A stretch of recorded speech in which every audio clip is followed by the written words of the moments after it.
This happened in the UK. You got two young punks, 18 years old, eating a burger in the car, right? We know that's a big no-no. They should know that. The driver asked them to stop eating the burger in the car, and they gets kicked to death. I mean, what type of world do we live in? Are these teenagers not disciplined by their parents? Do they roam around the streets just punching people, beating people up, killing people? I mean, where are we going, folks? Where are we going? Two extremely drunk thugs who kicked an Uber driver to death in ferocious and brutal attack after he asked them to stop eating a burger, right, in his cab, are jailed for 28 years. So Ali Asghar, 39, asked Martin Tracy to stop eating chips and burger in his Uber. Connor McPortland, 20, and Tracy, 18, punched him in the head when he pulled over. Then they kicked him while he lay on the ground. Mr. Asghar died 2 weeks later. Both drunken, entitled louts were jailed for life for the murder of the taxi driver. Good. At least in the UK, they're taking max penalties, jailed for life, right? So don't let the person get locked into jail, bail, and then they're out again. No, you locked up for life. You killed this driver, you've got to pay the price, right? Two extremely drunk, entitled louts have been jailed for life today for the ferocious and brutal murder of a taxi driver. Ali Asghar, 39, suffered catastrophic head injuries in a brutal attack after he asked Martin Tracy, 18, to stop eating a chicken burger and chips in the Uber. I'm going to show you these thugs. I'm going to show you the picture of these thugs. We'll get there, right? We'll out them. You know, shame on the family for raising such punks, right? Punks, that's what they are. Tracy then started swearing at the taxi driver in the back of the Mercedes while he sat beside his friend Connor McPortland, 20. The pair of louts, interesting name, were traveling to a Halloween party on October 30th where they planned to meet some girls at a nightclub. Well, that didn't go quite as planned, right? No chickas, no Halloween, jail. After Mr. Asghar stopped at a petrol station in Rochdale, prosecutors say the two men then unleashed a ferocious, brutal, and totally unforgiving attack on Mr. Asghar. They punched and kicked him in the head before pushing him over and hitting his head on the wheel of his own car. He died 2 weeks later. This is what he looks like, the driver. He's no longer around. The court also heard they were frustrated by mistakenly entering the wrong address into the Uber app, which sent them a mile away from the intended destination. Well done, Uber. McPartland was sentenced to a minimum of 14.5 years and Tracy a minimum of 13.5 years today at Manchester Crown Court. There he is, 39 years old. Now, you want to see the little punks that did it? These two little weasels here, these little two guys off to jail, folks. There they are. At a sentencing hearing, the victim's younger brother, Azhar Ali, said he had initially walked past Mr. Asghar as he lay on a stretcher in a hospital corridor as his sibling's face was unrecognizable. He said Ali's face was unrecognizable from the bloodied facial injuries he had sustained. It was only as I passed his shoes that I recognized these as belonging to my brother.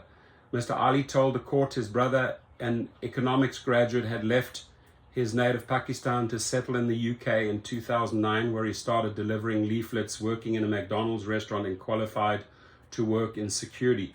He then went on to gain his taxi license as he continued to work extreme hours to financially support his family back home. Mr. Ali, who moved to the UK in 2018 to live with his brother, said, even the day before he was assaulted, he told me, I'm very happy with my life as I've managed to complete and achieve all of my major goals in life and can now finally relax and take it easy. But this was not to be. How sad is that? How sad is that, right? No human deserved to suffer and die as my brother did, and those responsible should be held to account for their crimes and the severest punishment given. Absolutely. Mr. Ali also revealed that he couldn't bear to tell their mother in Pakistan of her son's death and lied to her at first. His brother said, every day my mom tortures herself for agreeing to let Ali go to the UK, and the fact that he worked so hard to give his parents and family a better life. Ali never reached an age where he could reap the rewards of his hard work, spending his life dedicated to his family. Ali was a selfless individual who lived for others and never hesitated to offer his help and support where he could. in the lowest of times, he could cheer anybody up and put a smile on their face with his lovely nature and sense of humor. How could anybody do this to an innocent person for something that was a mistake made by the attackers themselves? He sustained so many injuries as a result of the attack, and then they left him there to die like his life had no meaning at all. The defendants, McPartlin and Tracy, were convicted by a jury last week of the murder. Sentencing Judge Alan Conrad told the pair today, Ali Asghar had the misfortune to meet you, a pair of drunken, entitled louts. A decent, hard-working man, he was a credit to those close to him and society in general. The attack upon him followed a dispute for which he was in no way to blame. You both attacked him and both bear equal responsibility for the violence and the consequences. This was a savage and sustained attack. You left him lying on the ground with dreadful injuries, and you both ran off and started to plan your cover-up. Wow. As two young men were extremely drunk when they got into the back of Mr. Asghar's Mercedes at 4:30 a.m.